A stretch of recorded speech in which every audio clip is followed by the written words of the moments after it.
My experience as an artist, and when I started like emerging artist in KW, it was tough. It was very tough. For 3 years in a row, I received just no answers for any proposal, any artistic conversation. It was a big no because I was a woman in my 40s. I was a mother of 2. I have language barrier. I didn't study art here. I don't know how to navigate Canadian art scene. Name it. Financially, we are trying to set here. It was not easy. You don't have connections. We moved here in 2005. We stayed 1 year in Toronto, and I was devastated because they say in Toronto we can have an art career, but what I'm doing in KW, it was around 2009 that I met Mirta Rivera in the Multicultural Center, and she wanted to paint a murals in the basement because she was retiring. And it was the opportunity I can paint a murals the first time, and the next year, Lucia Harrington, she said, Pamela, let's do what you do inside, outside. And it was like the sky open. Like, finally, I will have a wall that I can paint outside. In 2024, we have come to enjoy so many murals and outdoor artworks. But 14, 15 years ago, none of those existed. And there wasn't even a mechanism for new murals to be created. We didn't have that in our cities. When I try to explain that I want to bring muralism here, I have a lot of answers who say, oh no, we don't do that here. And I was like, maybe in your country, but not here because of the weather, the weather. So for a couple of months, I researched about the resistance of materials. So when I started to go to that conversation, to try to paint a mural, I say, no, you can do that here for the weather. Yes, we can. Yes, we can. Here.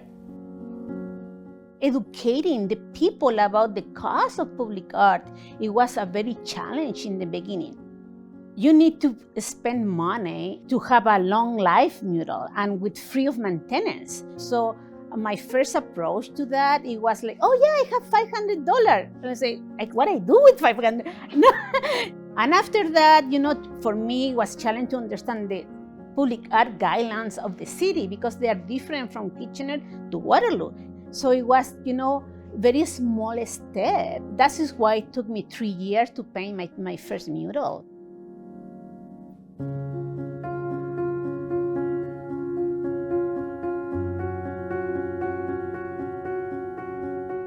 It's hard for us to imagine that a city wouldn't want murals or that they were hesitant to have murals painted on their city walls when now they're everywhere and we just can't quite imagine cities without them. We paint a mural in the Family Center in Hanson Avenue, and the coordinator in that time of the mural was Cameron Dearlove. He called me after a few months and said, Pamela, can you come to the Family Center? We have been running creative space that is part of the Resilience Project in the Family and Children's Services for 9 years, almost 10. So the focus is teach and learn and understand what is individual resilience and collective resilience.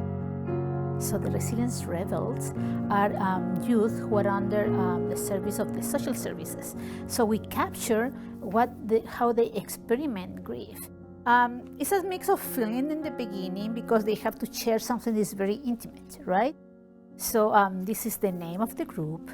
The main thing here are the battles that they carry their experience, like memories from childhood, the family members who pass away, or the faith. And we always say we are not educating to create more artists. I think that is the main goal.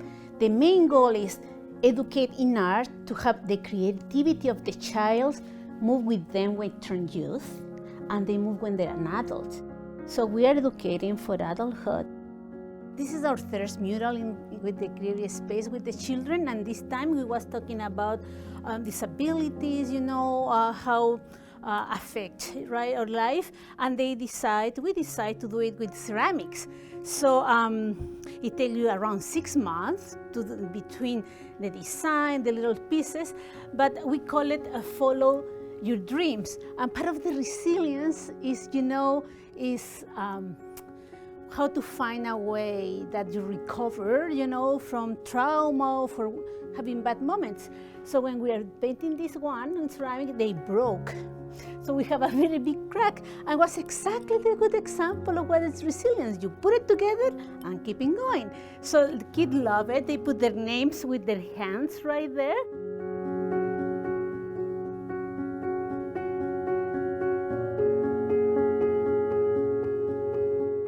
I think art makes your life much better in so many different ways. And when you do a public art and inviting people to be part of the process is a practical example of learning, to create that feeling like, I made that, I paint that, that you share the ownership of the public art with the people. So I think my message is invite local artists to the conversation table of your agency. Think, out of the box and how you can bring art in your organization, in the school. I give Pamela a huge amount of credit for persevering in getting 3 murals done and then going on to become one of the most prolific mural artists and painters in Waterloo region. I am an immigrant because I was looking for a better future, for opportunity for my children, to my husband develop his career. But I want to do that too. I want this, and I play my soul in make it happen, and with different hats, you're a mother, you're a wife, you're a teacher in art, you're a artist, advocate, but I think it's worth it.